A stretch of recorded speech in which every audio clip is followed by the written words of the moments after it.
Swayam Prabha. Digital India. Educated India.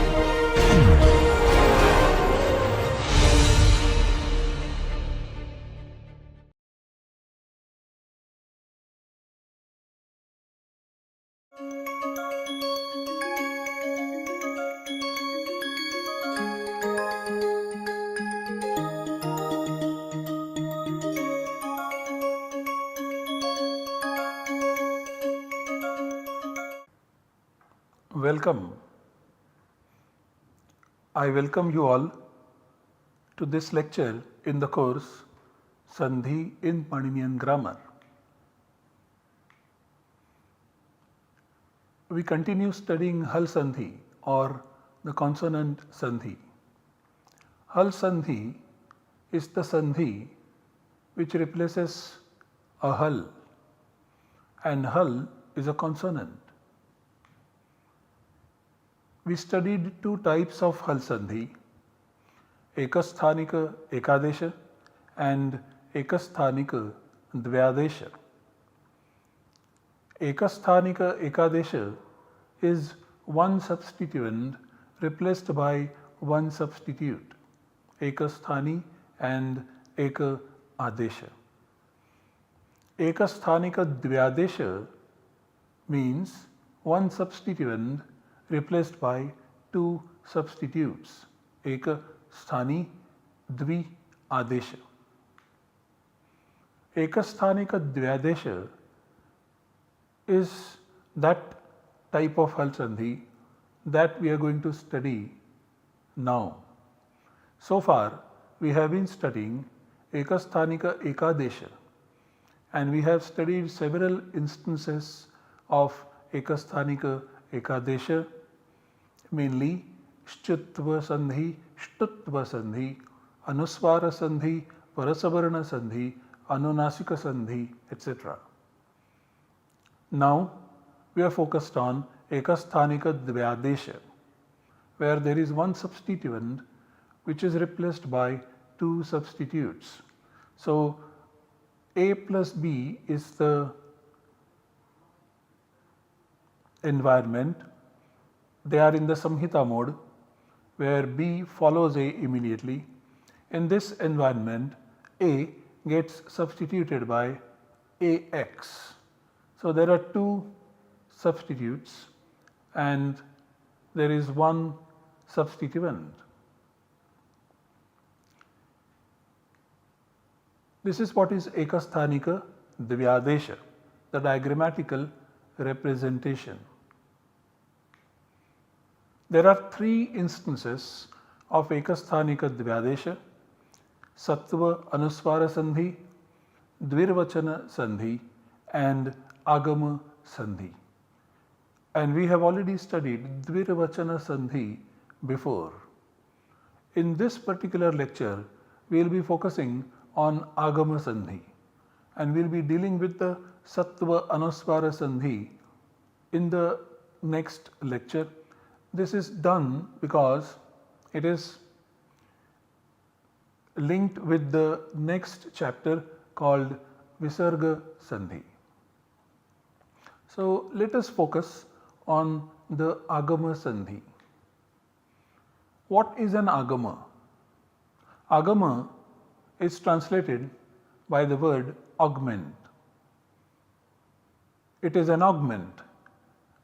Certainly it is not a meaning bearing unit, but it is a word building unit. It adds to the building of the word. The literal meaning of the word agama would be one who comes, agama. In the Paninian grammatical tradition, agama is described like a friend, agamaha mitravat. An augment is like a friend.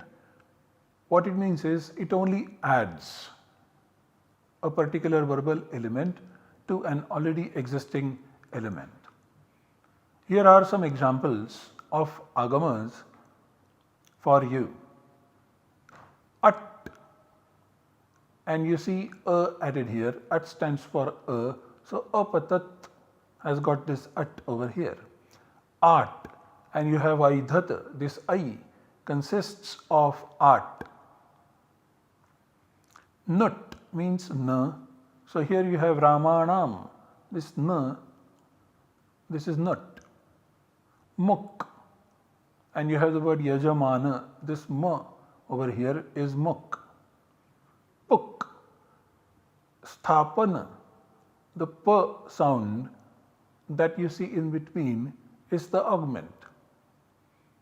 And num means na, and you have example like vandana, in which you see this na, which is this num.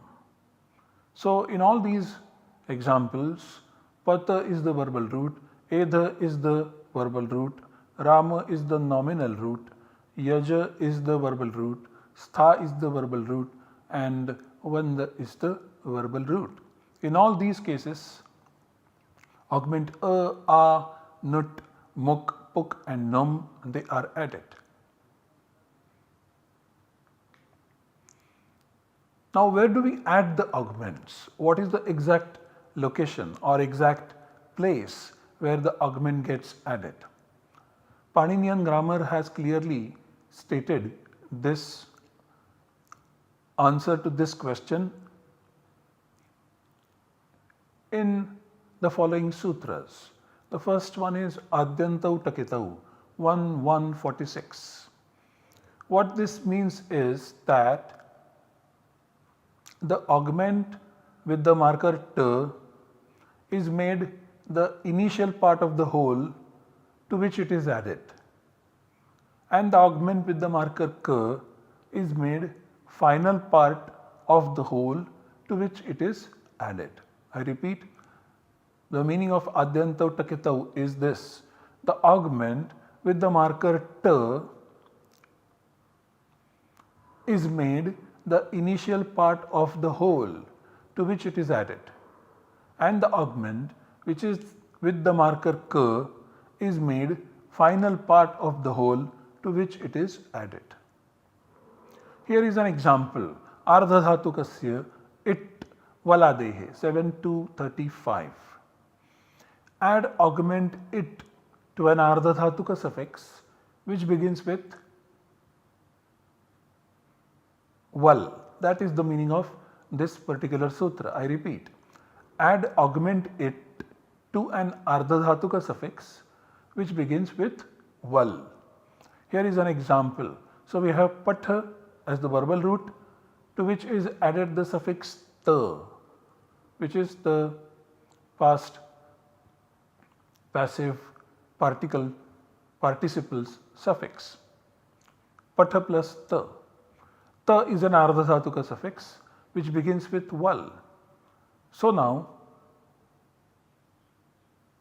it is to be added to it, and as per 1:146 it is made an initial part of the suffix ta. So we get patha plus e ta as the next step of derivation, and finally we get the form pathita.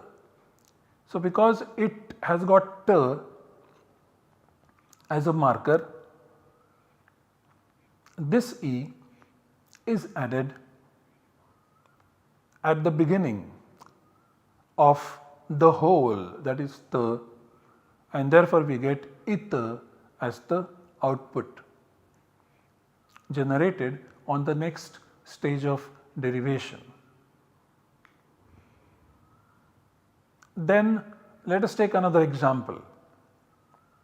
Anemuk 7:82, and this is an example where the augment ma has the marker k, muk. What anemuk means is that immediately before ana, add the augment muk, ma, to an anga which ends in short a. I repeat, immediately before ana, add the augment muk to an anga which ends in short a. Now we have pacha, a plus ana. Pacha a is an anga ending in short a followed by the suffix ana. So 7 to 81 applies and adds the augment ma to this a of the anga. So we get pacha a ma ana, and when we join them together we get pachamana. So muk having ka as a marker indicates that this augment ma is to be made the final part of the whole. Pacha a is the anga to which ma is added. Ma is made the final part of it. So we have the form pachamana derived. Similarly, there is one more sutra, Midachontyat Paraha 1147, which also talks about the place where the augment is added. Midachontyat Paraha means an augment with marker ma is added after the final vowel of an element to which the augment is to be added. I repeat, an augment with marker ma is added after the final vowel of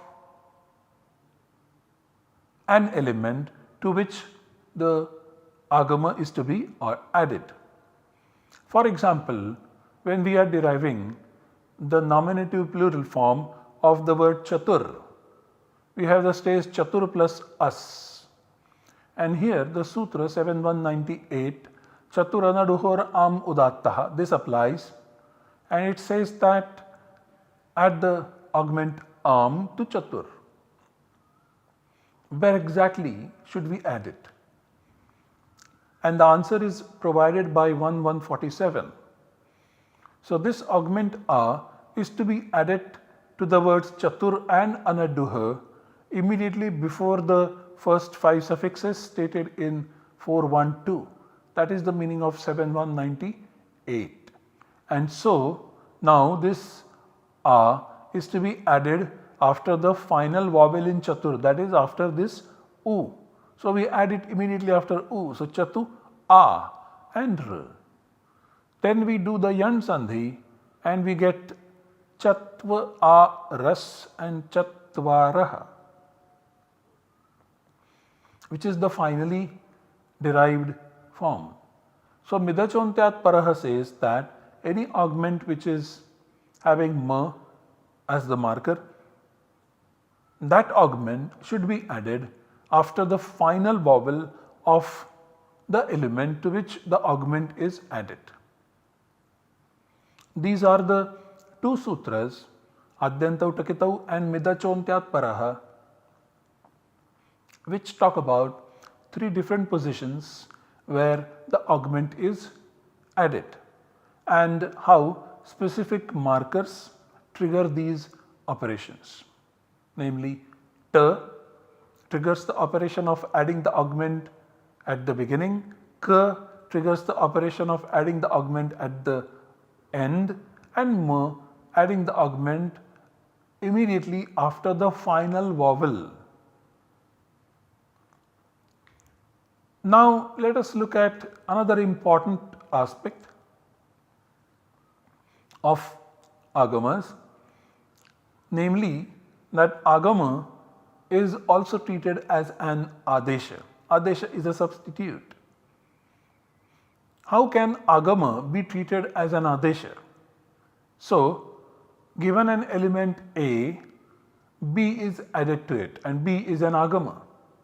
What this in a nutshell stands for is that, of course, this B is added before A or after A. But what this addition means is that given A as a string which is an input, the operation is generating AB or BA as the output. So in a way, A is the substituent and AB or BA is the substitute. A is the sthani and AB or BA is the adesha. A is considered a substituent and AB or BA is considered a substitute. To put it differently, in the words of the Vyakarana Mahabhashyakara Patanjali, we can say that anagamakanam sagamakaha adeshaha. A is anagamaka word. A does not have an agama, so it is anagama, and AB is sagama together with an agama. So in place of an anagamaka word, anagamaka verbal element A, we have a sagamaka verbal element AB or BA. All this indicates is that in the sutras prescribing the or describing the agamas, there is need of use of the sixth case so that the agamas can become part of the element to which they are added. Now let us take a look at the sutras that we are going to study in this particular lecture in particular. So they are Gano Kuktukshari 8328, Dassi Dhut 8329, Nashcha 8330, Shituk 8331, Ngamo Rasvadashi Ngamunnityam 8332. Let us look at the first sutra in detail and study it. Gnoho Kuktukshari. This sutra has got three padas. Gnoho, which is 6/2 of gna, which means sounds ng and n. Gnoho means in place of. Kuktuk is 1/1 of kuktuk. Kuktuk means cook and tuk. Cook has got k as the augment, tuk has got t as the augment. Shari, Shari is 7/1 of shar, meaning sh, and s. So Shari means immediately before sh, and s. The words continued in the sutra are padasya, 6/1 of pada. In this case it means part of, and va, that is optionally. So in a nutshell, the sutra would mean the following. Immediately before shar, shari, at the end of a pada, padasya, sounds ng and n are substituted by ng plus k and n plus t respectively and optionally. Now here again we apply the principle of correspondence, where gnoho and kuktuk, they are matched in terms of the numbers. Gnoho has got 2 elements, kuktuk also has got 2 elements. So the first in gnoho matches with the first in kuktuk. And that's why when you have ng at the end of a pada, at the end of a first pada, followed by shar, and then the output generated is ng and k at the end of this pada plus shar. Similarly, if n appears at the end of a pada and is followed by another shar, then in place of this n, you put n and t at the end of the pada followed by a shar. So these are the inputs and these are the outputs generated by 8328. Here are the examples. First you have prang shete. So here there is ng at the end followed by sh, which is a shar.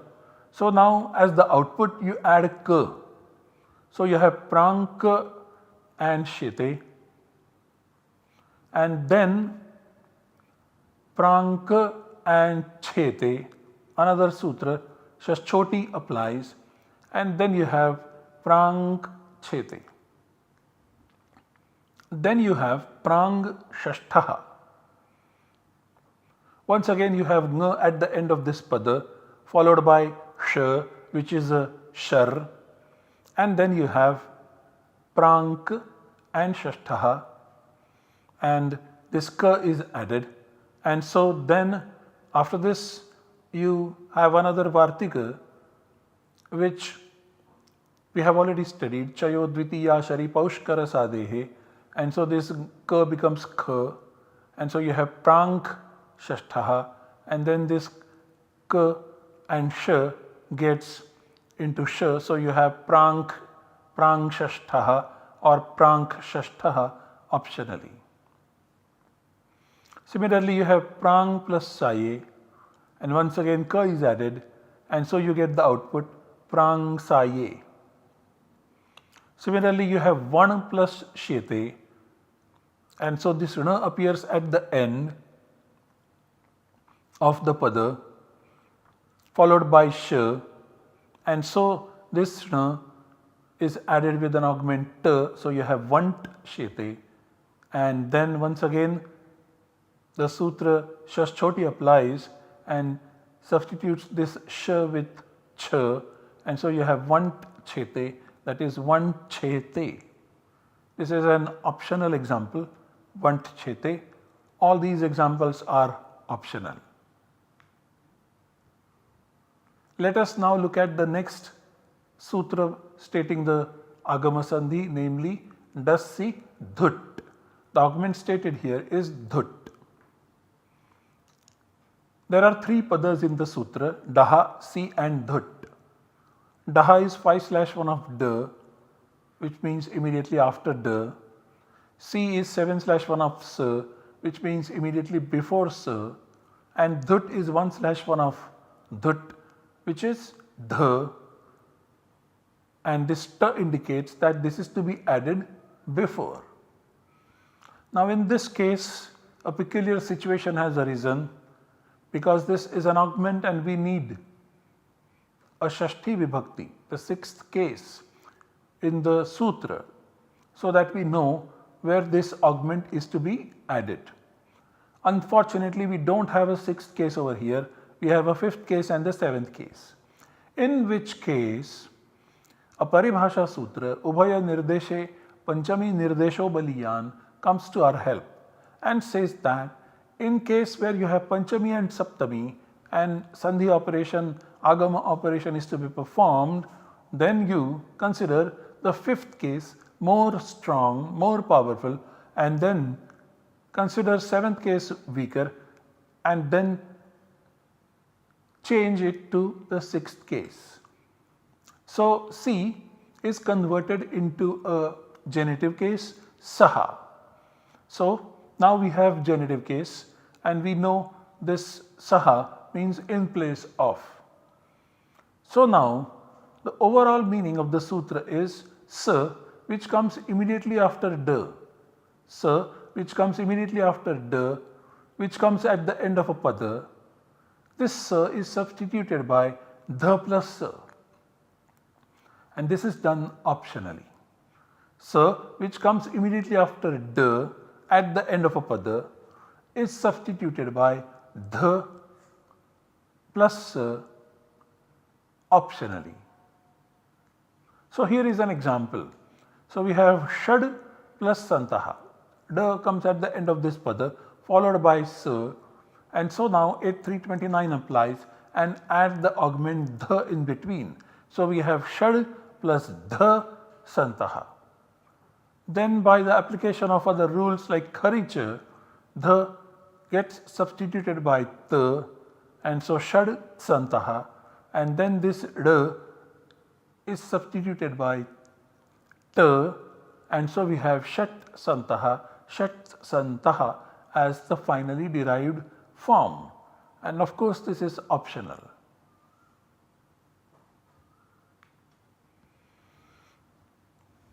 Let us look at the next sutra, Nascha. This sutra has got two padas, Naha and Cha.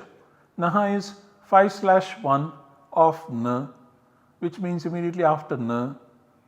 There are the words continued, Si, which is 7/1 of Sa, which means immediately before, dhut, which is 1/1 of dhut, which goes to show the augment dh, and the marker ta indicates that it is to be added before. Va means optionally. The paribhasha ubhaya nirdeshe panchami nirdesho baliyan also continues to apply here, and so si gets converted into saha, that is in place of sa. And now we get the meaning of the sutra, namely sa, which comes immediately after na, which comes at the end of a pada, is substituted by dha plus sa optionally.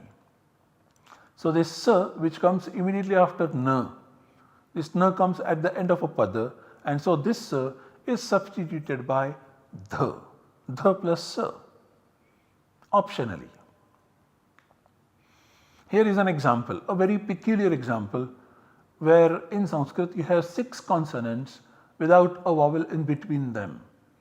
So we have tilan stri avapati as a sentence, and na is at the end of a pada, followed by sa at the beginning of this pada, and now here we add this dha. So tilan stri avapati, and then you have yan sandhi, tilan striya avapati, and then you add dha over here, tilan dha striya avapati.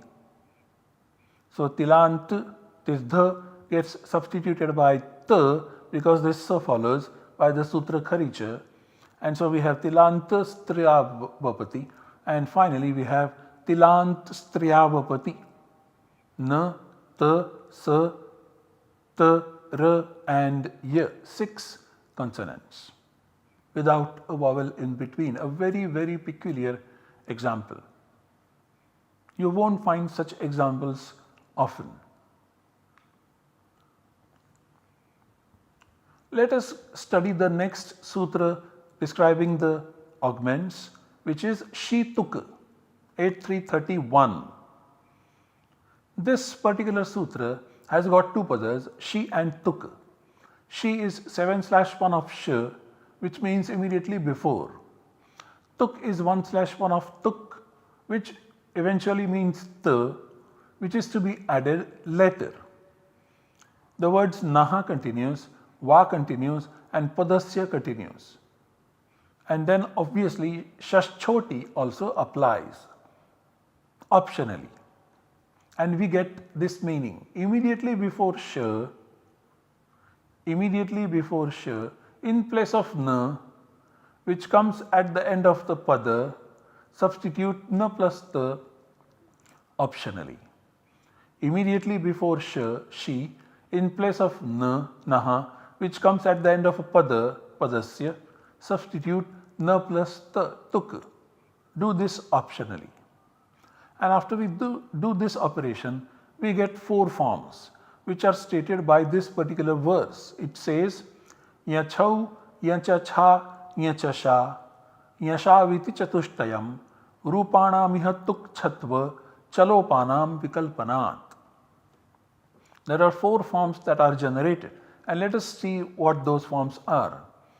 So if we have an example of this kind, San followed by Shambhu, where Na comes at the end of this pada, Na, followed by this Sh. So now this Ta is added in between. So Sant Shambhu, Ta is added to Na. It is part of this left hand side element, Sant and Shambhu. So we have Sant plus Shambhu. Then Stoshchunashchuhu applies, converts this Ta into Cha. So Sainch Shambhu. Then because of Cha, this Na is substituted by Ya. So we have Sainch and Shambhu. And finally, this Sh is substituted by Ch, and so we get Sainch Chambhu. This is the finally derived form. Now these are all optional forms. So this Ta is added optionally. So we get this one form, Sain Shambhu, after the application of Stoshchunashchuhu. Na gets substituted by Ya. So this one form is ready, Sain Shambhu. And then after we add the augment Ta, we then get this Sainch Shambhu. This is one form, and optionally this Sha becomes Cha, and so we get these 2 forms, Sainch Shambhuhu and Sainch Chambhuhu. In this case now, Sainch and Chambhuhu, this ch is optionally dropped by the application of the sutra Jharo Jhari Savarne, and so we get Sai Chambhuhu as the finally derived form. So we have 4 of these forms. Here you have y and ch, here you have y and ch and ch, here you have y, ch and sh, and here you have only y and sh. So going back to the previous slide, you have y chau, y cha cha, y cha sha and y shau. So this is y ch, y chau, y cha cha, y cha sha and y sha. There are 4 forms that are generated as a result of this particular sutra, and also the other sutras which get triggered. Let us now study the final sutra in this particular Agama Sandhi part, namely Ngamo Rasvadachi Ngamut Nityam. Ngamo Rasvadachi Ngamut Nityam. There are 5 padas in this sutra: Ngamaha, Rasvat, Achi, Ngamut and Nityam. Ngamaha is 5/1 of Ngam, which means Ng, N and M. Ngamaha means immediately after Ngam. Then we have Rasvat, which is 5/1 of Rasva, that is a short vowel. So immediately after a short vowel. Then we have Achi, which is 7/1 of Ach, and Achi means immediately before a vowel. Ngamut is 1/1 of Ngamut, indicating that it's a substitute, and Nityam means obligatory. So the sutra means the vowel Ach, which comes immediately after a Ngam at the end of a pada and which are preceded by a short vowel, is obligatorily substituted by Ngam plus Ach. So here we have example: Rasva followed by Ngam, these are at the end of the padas, followed by an Ach. Given this an input, this Ach will now get augmented with the Ngam. So the output generated is Rasva plus Ngam plus Ach. So we have the concrete examples: Pratyang plus Atma, where Ng comes at the end of this pada preceded by a short vowel. So here there is Rasva followed by Ng plus Ach, this A, and so now this A is added with the augment Ngam, which in this case is matching with this Ng, namely Ng. So you have Pratyang and Ngatma, Pratyang plus Ngatma as the output generated. Finally, we have Pratyangatma. Similarly, Sugan plus Ishaha. Sugan plus Ishaha. Ana appears at the end of the pada, followed by E, which is a vowel. This Ana is preceded by a short vowel, that is A. So the conditions match for the sutra Ngamo Rasvadachi Ngamut Nityam. So then this E will be added with the augment Ngamut. And so now the augment should be matching with this Ana, and so the augment will be Ana. So then we have Sugan plus Anishaha. Finally, Sugannishaha. That will be the output generated. Similarly, you have San plus Achyutaha, where Na appears at the end of a pada preceded by a short vowel and followed by another vowel. So this following vowel gets the augment Ngamut, which in this case is Na, and so we have the output generated, namely San plus Nachyuta, Nachyutaha, that is San Nachyutaha. So to summarize, the augments or agamas added to consonants bring about modifications in the consonants. We have studied this with various examples like Sain Shambhu and so on. Meaning is not an input in any of these agamas. Sometimes meanings become an input, but in very rare cases, which are also listed by Panini between 61134 to 61157. Here we come to the conclusion of the Agama Sandhi. Next, we study the Sattva Anuspara Sandhi. Thank you very much for your patience.